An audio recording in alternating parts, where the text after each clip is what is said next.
Yeah. Yeah.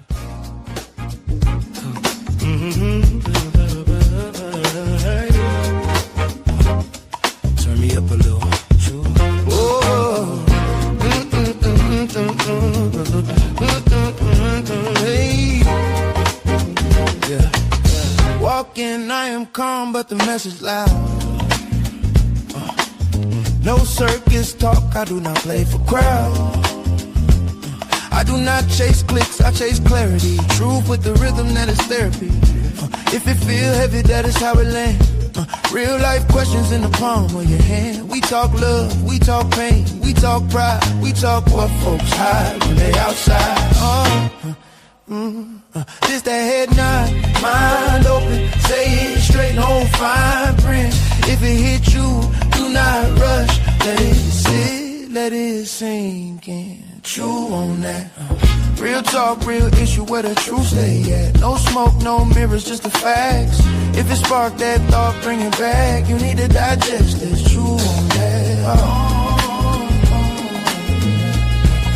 You need to digest it. Chew on that. Everybody gotta take, I gotta land. I ask one question, then I ask again. What you believe and why you believe it? Who fed it to you? Did you ever read it? We do not do beef, we do not do hate, we do not do fake peace just to feel safe. We dig in deep, then we pull it up. Turn hard conversations into grown love. Breathe. Let it play. If it cut you, it can heal the same. If you're ready for the work, let me see you stand. If you're ready for the truth, put your heart in your hands. I know y'all love my true intro. I know you love it. I know you love it. But listen, today is going to be very, very special. I am so excited for this episode. Y'all have no idea.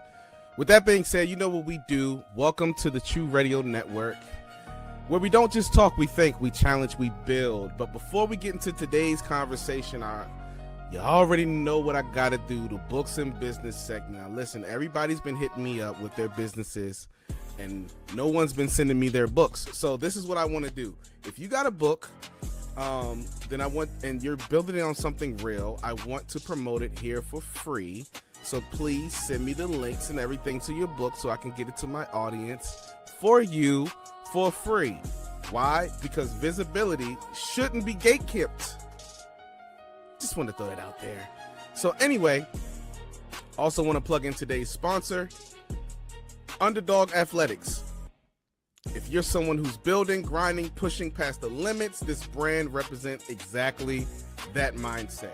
It's for the people who embrace the work, not just the spotlight. So if you're an athlete, if you're working out in the gym, if your children, your nieces, your nephews, whoever is an athlete, go to their website, underdogathletics.com, and use my code, athlete8799. That's ATHLETE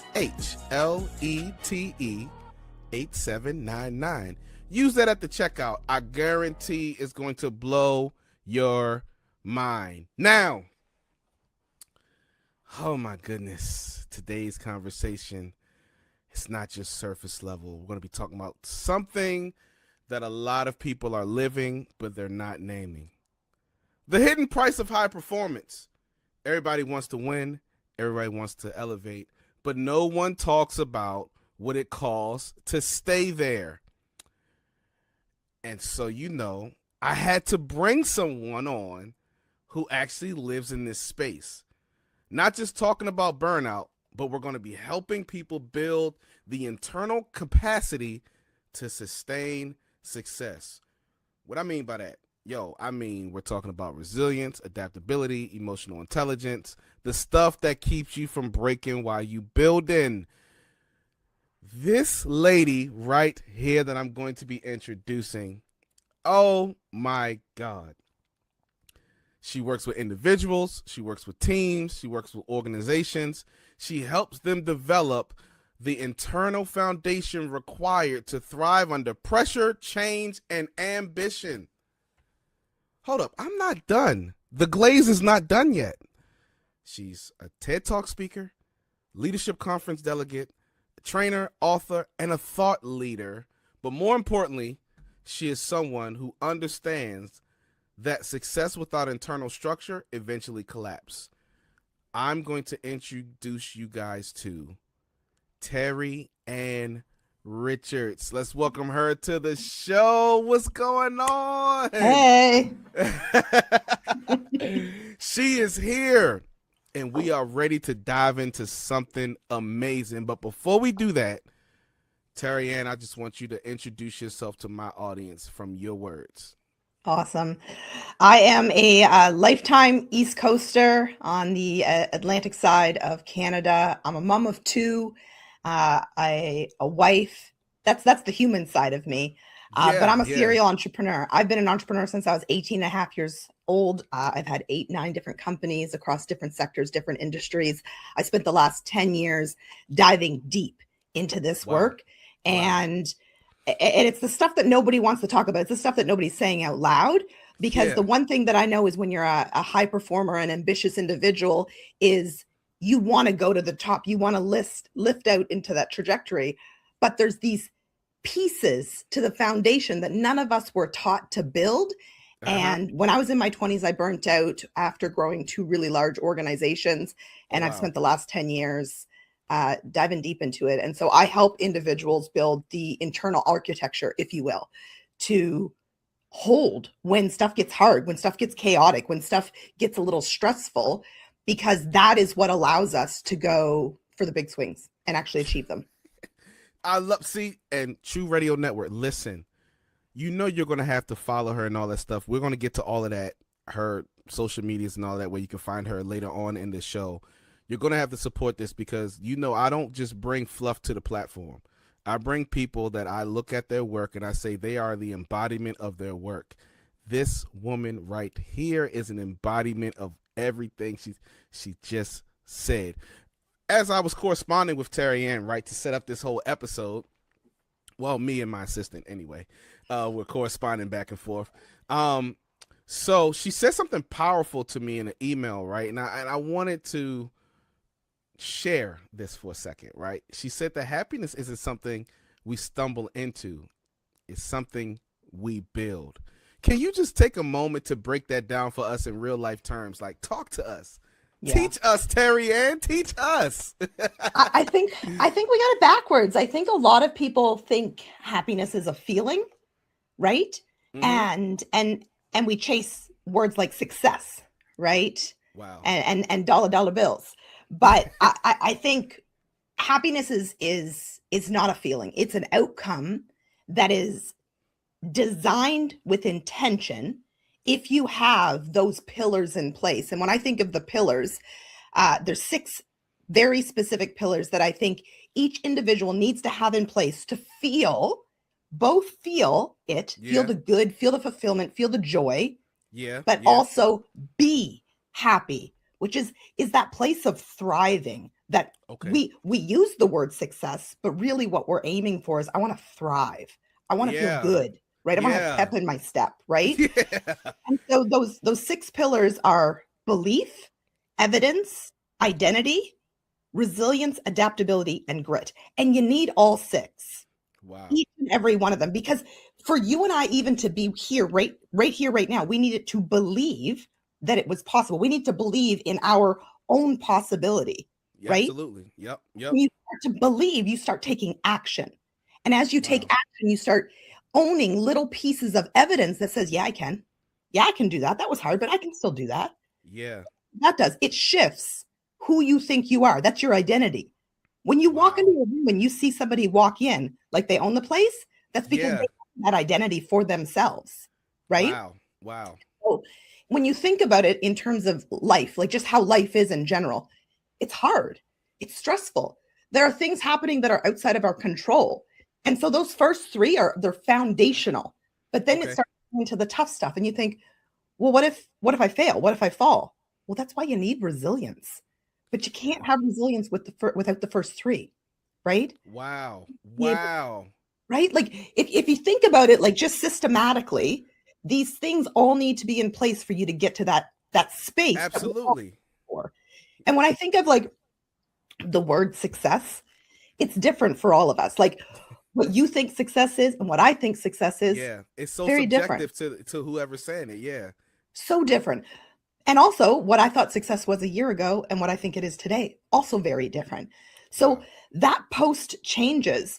But the fact is you need to build that skill, and it is a skill, and it's a skill that is innate to all of us. We can build resiliency, but then you need adaptability. You need to be able to pivot. You need to be able to iterate. You need to be able to tweak, because the how you think you're going to get places, sometimes you need to take a different road, right? So wait a minute. So you just said something, right? And oh my God, you are spitting hot monkey lava right now.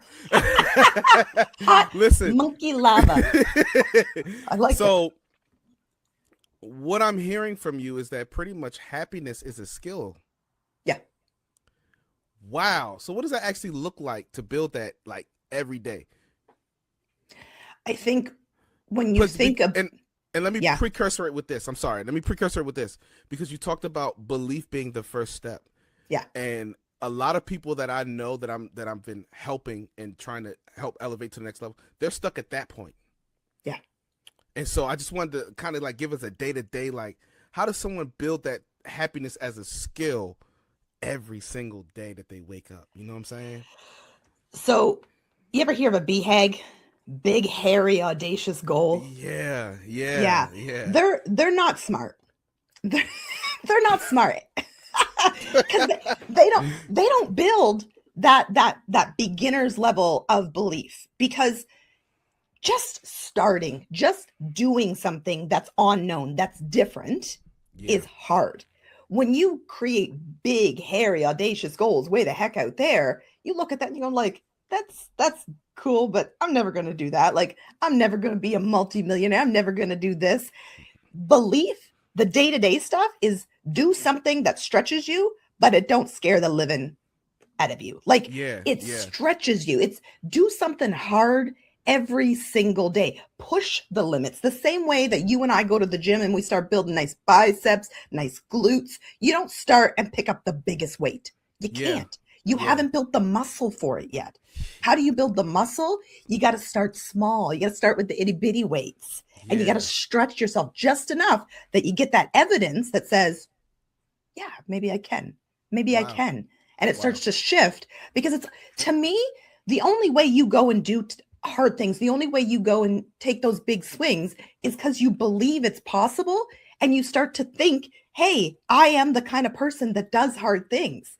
You have Wow. to start with Yeah. belief. Yes. Yes. Absolutely. And to agree with what you just explained, it gave me the language for something that happened to me this past weekend that I witnessed. Right. So I've been working with my daughter, one of my daughters, on the softball player, travel softball. They're freaking amazing stars. And she was having a really hard time adjusting to the faster pitchers. Right. And so I would take her to the field, and I would tell her, look, get your emotions out of the game. I don't care if you swing and miss, just swing. The attempt is what I'm looking for, right?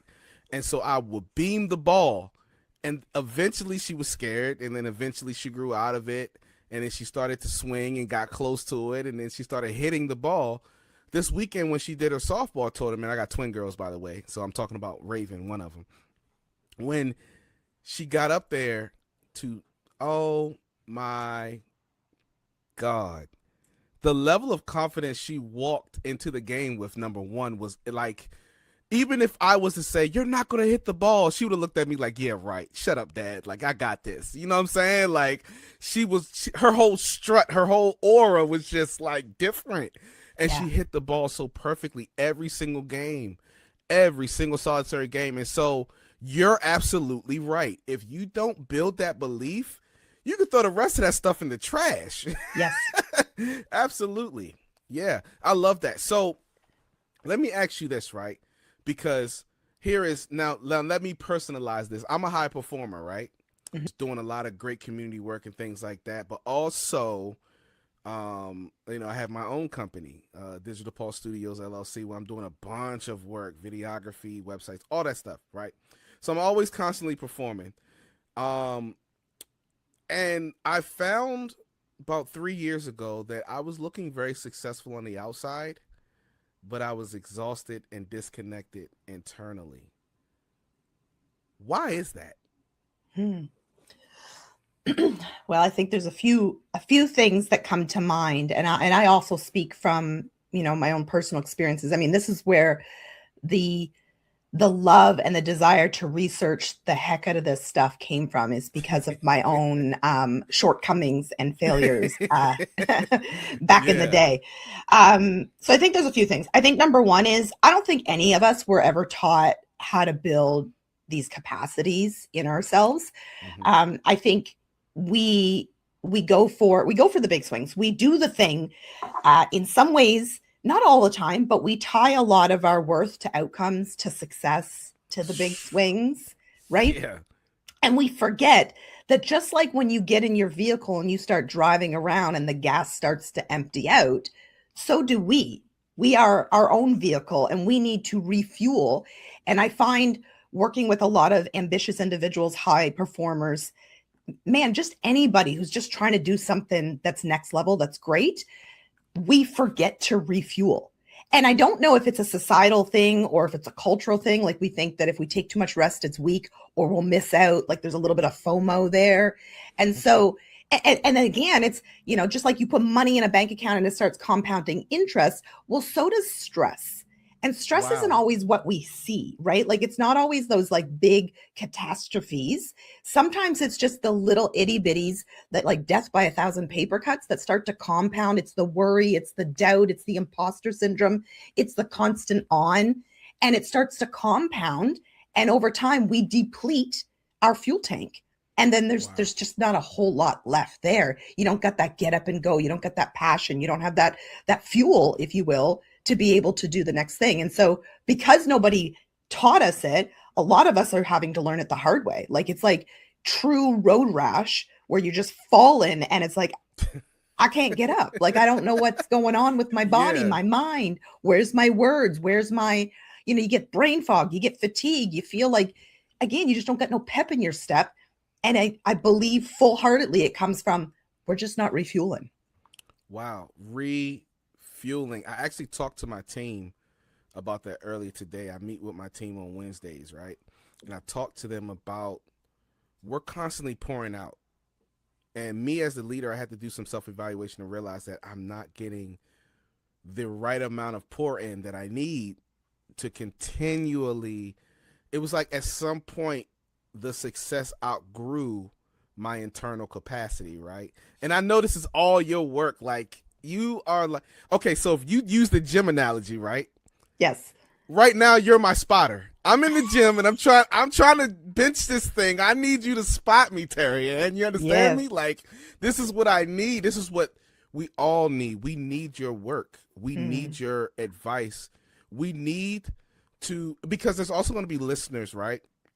That's going to hear this that haven't gone through it yet. yeah. And so wisdom says that they can learn from your failures, my failures, the wisdom that you've gained through the experience of that failing, so that they don't have to, right? 100%. And so I love this whole segment that you're talking about right now, because I feel like a lot of us self-sabotage.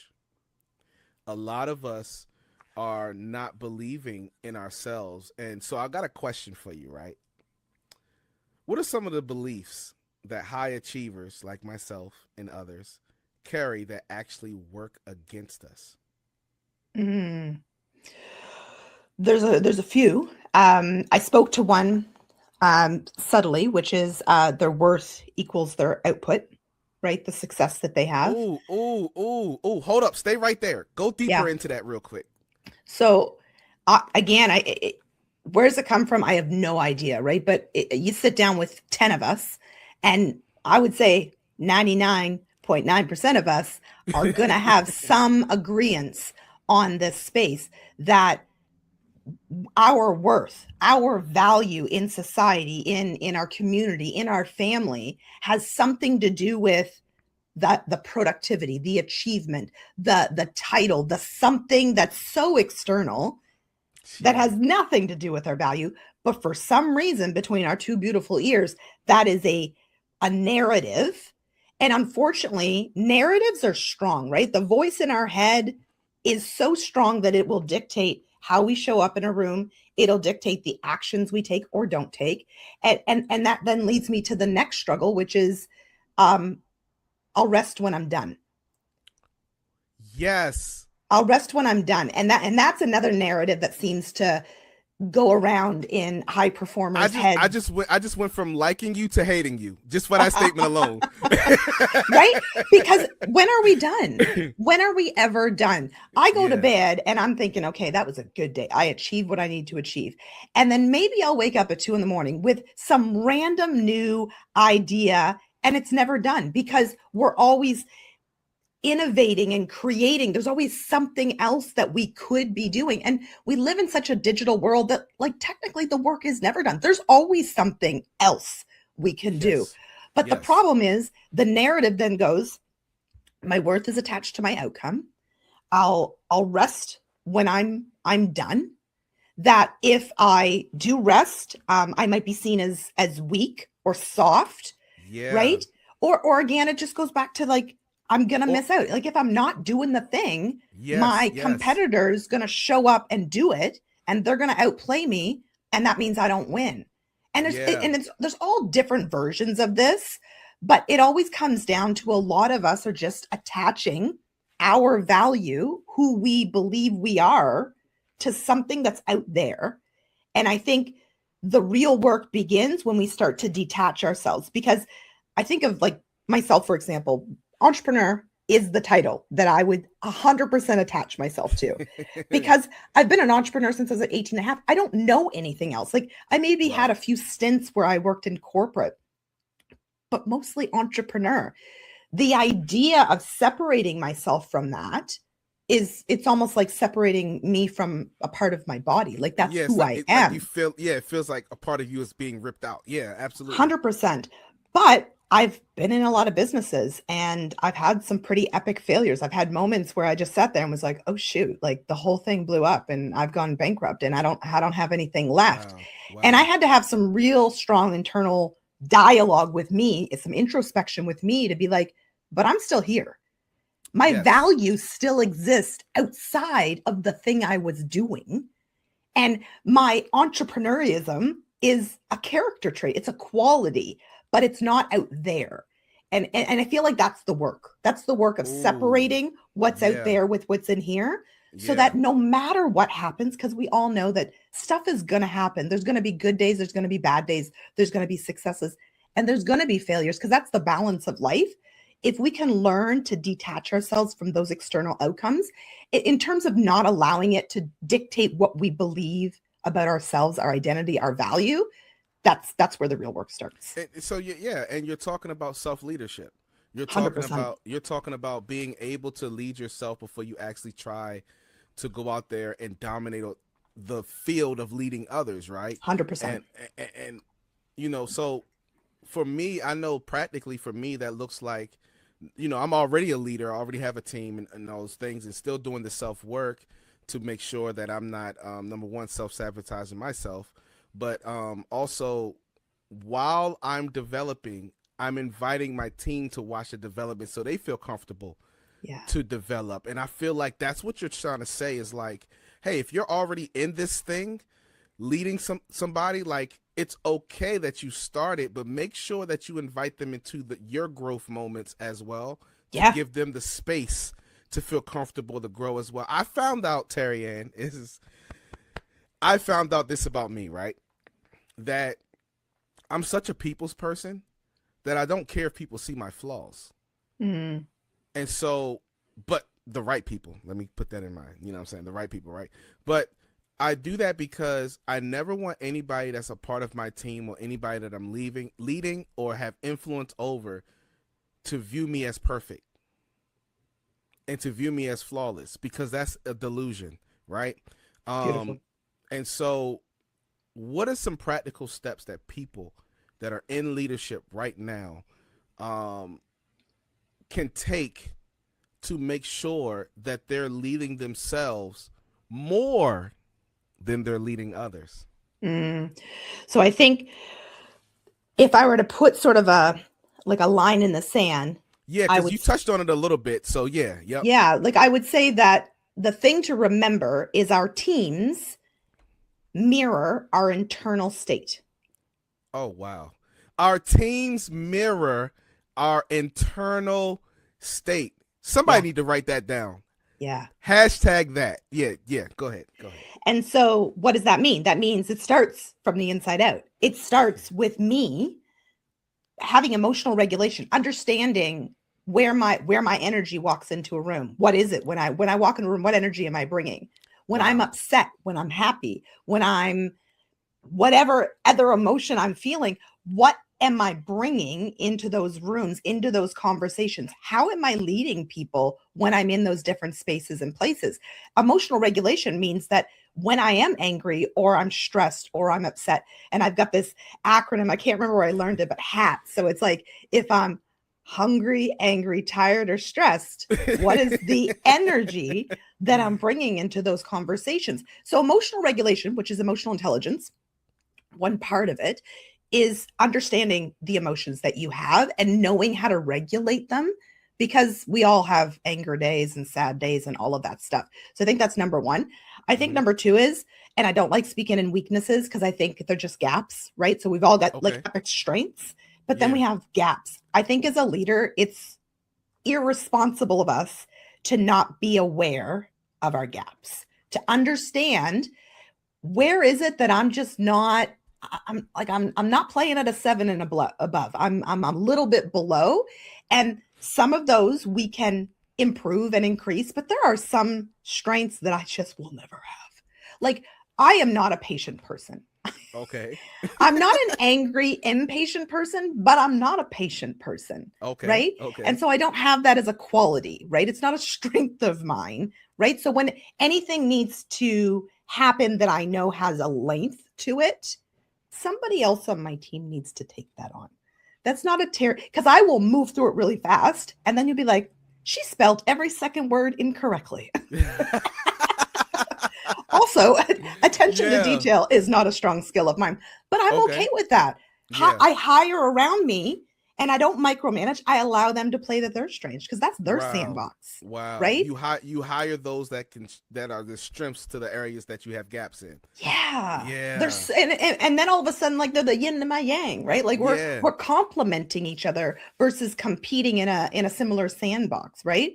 But I think as leaders, we need to remember that if our team is dysfunctional or not understanding their roles, that is a reflection of us as leaders. And so it does start, like, if you want to right the ship, it starts with the captain.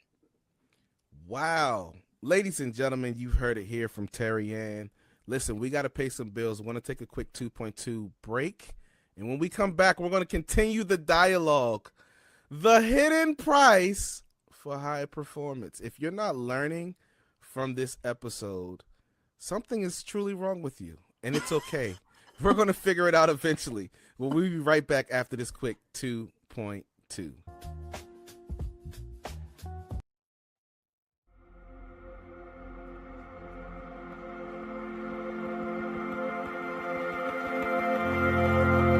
A year and a half ago today, I launched Underdog Athletics. Very early in my walk with the Lord, with zero business experience in my background. Fast forward to today, we're sitting here as a brand sponsor of the Hula Bowl with our first national TV commercial set to air on CBS in front of the entire country. I'd like to acknowledge every single person that has supported, helped, and prayed for me and my business on this journey. It is only by the grace of God that I sit here today with this testimony. They who wait on the Lord shall renew their strength. They shall mount up with wings like eagles. They shall run and not be weary. They shall walk and not faint.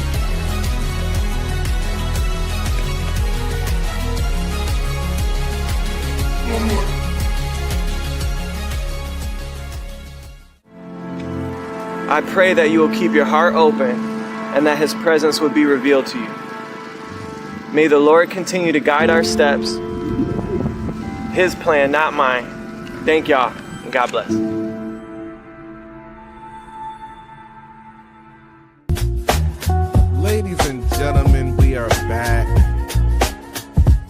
already know what we are doing. And you know I have Miss Terry Ann with me. And we are talking about the hidden price for high performance. And she was just dropping some hot monkey lava on our heads.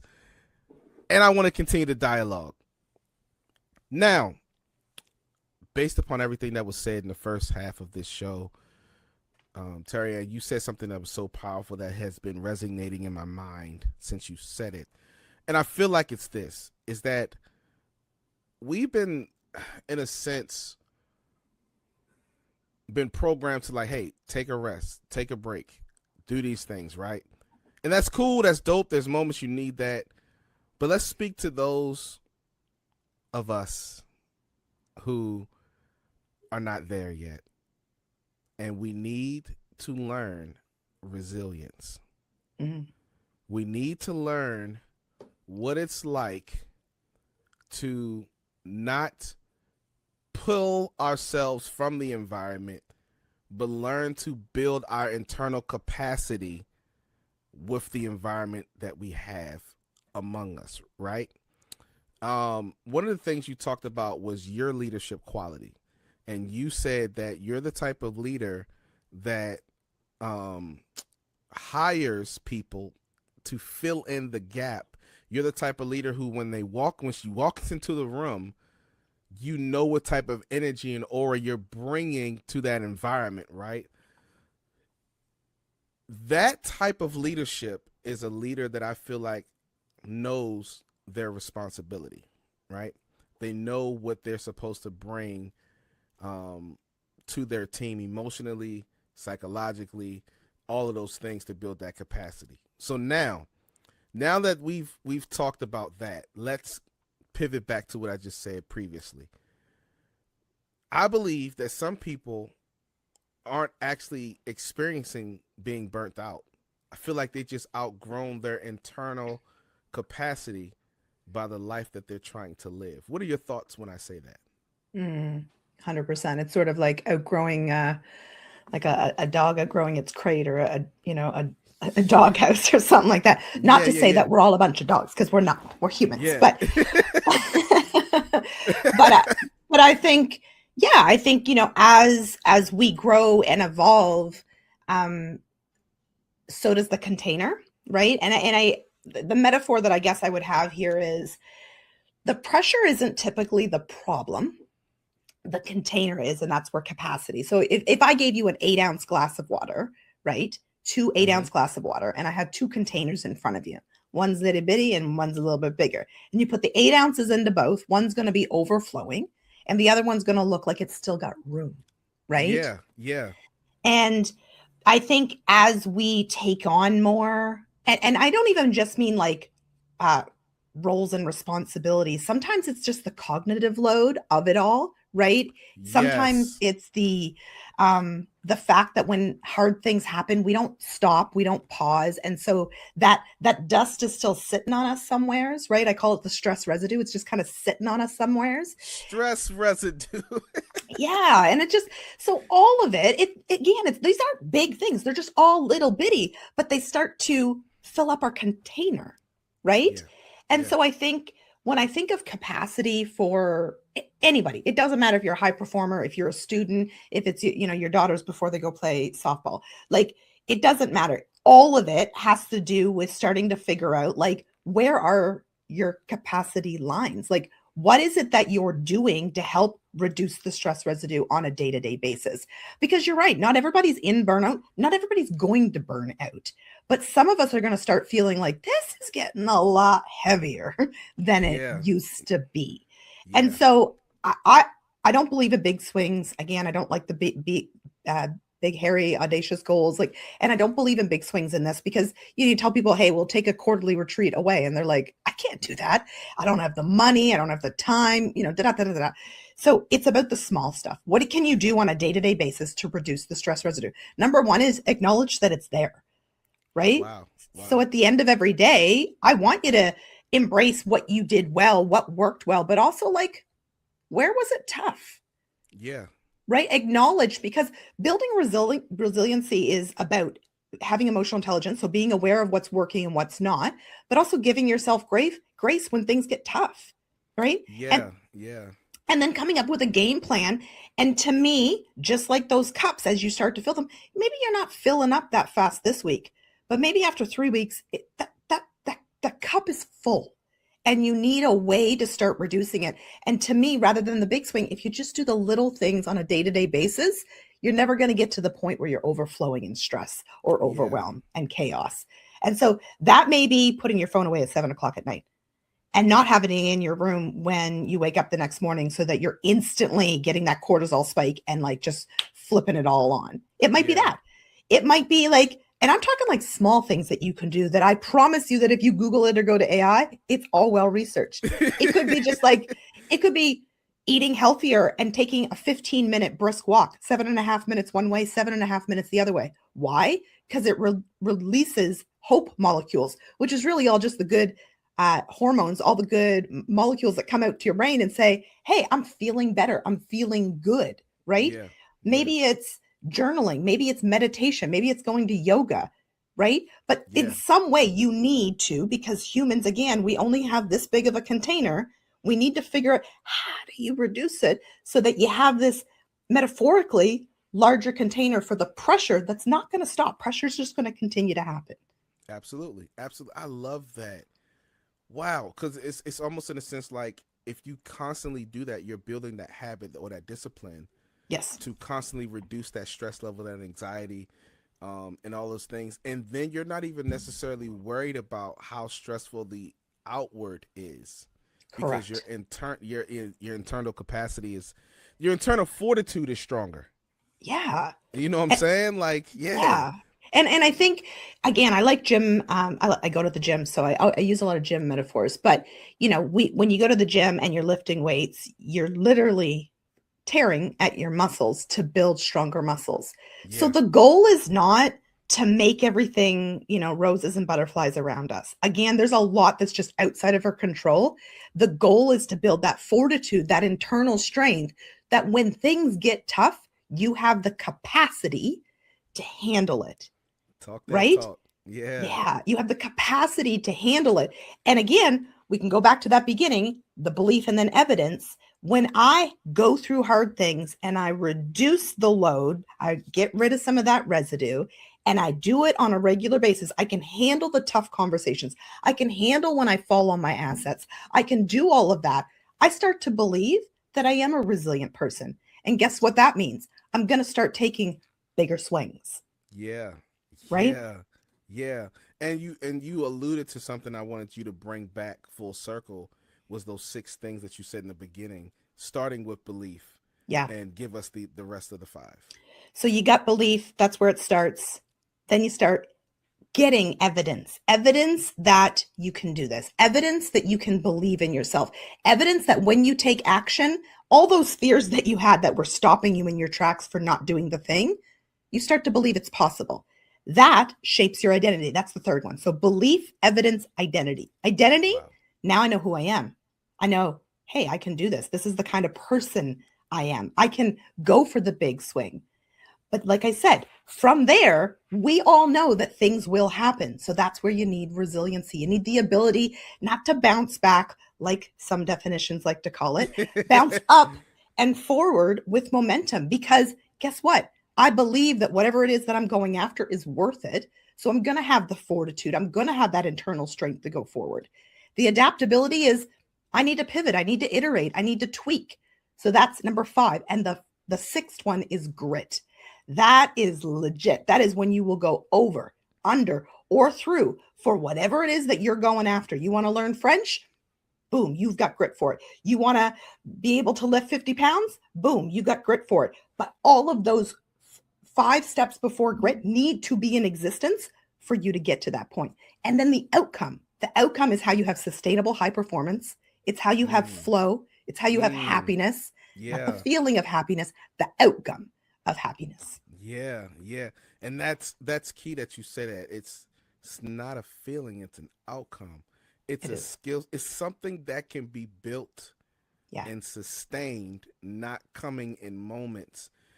Yeah. Oh my God, that is so powerful. Like, I just feel like a lot of my mental health struggles just disappeared from this conversation Well, already. when you think about like the way people talk about happiness, it sounds soft. It sounds fluffy. And Yeah, that's not what yeah, any of us are trying to go after, because if my happiness is only a feeling, that means when things get tough, I can be very unhappy and I yeah. can be in a depressive state. And Wow. yes, we all have those moments, those inflections of energy and our emotions. But when happiness is an outcome in terms of a skill, it's something that is, it's kind of like my base point. It's where I'm always going to be. Even when things get tough, I still go back there. Yeah, yeah. Right? So it becomes a part of your foundation Yes. of who you are on the inside. Yeah. Listen, we're coming into the final stretch of the show.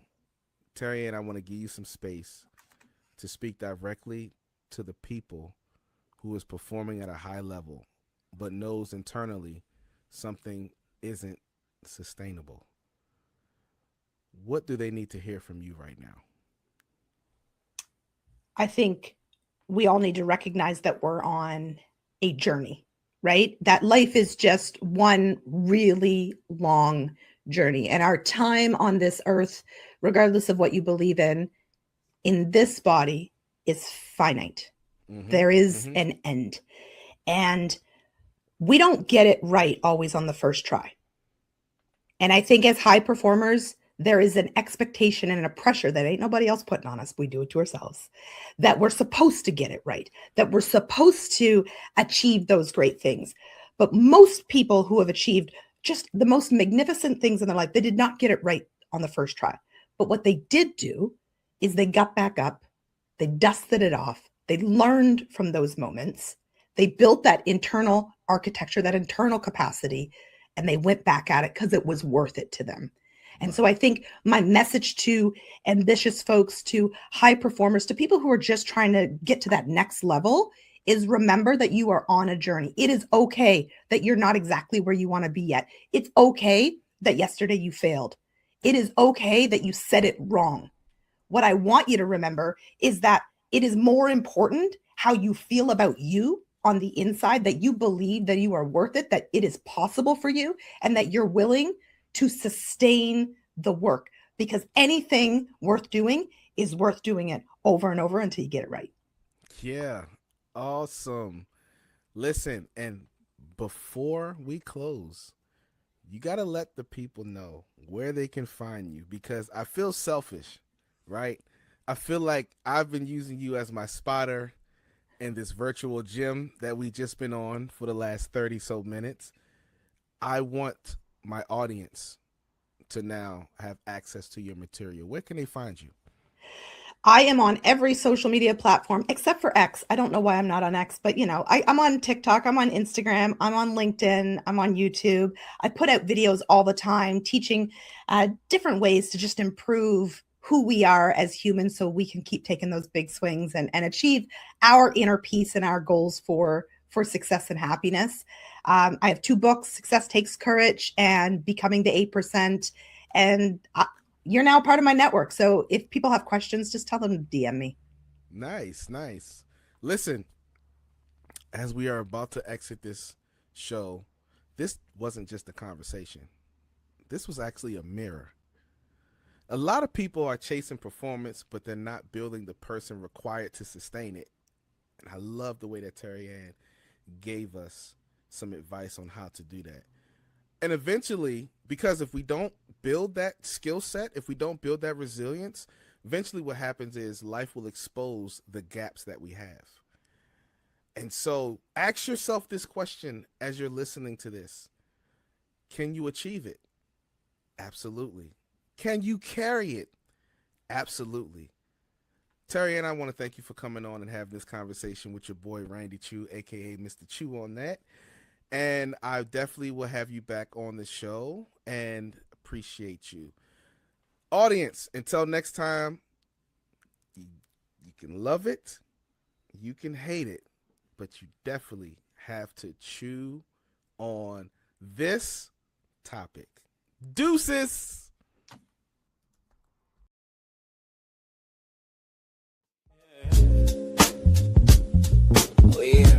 CHOO on that.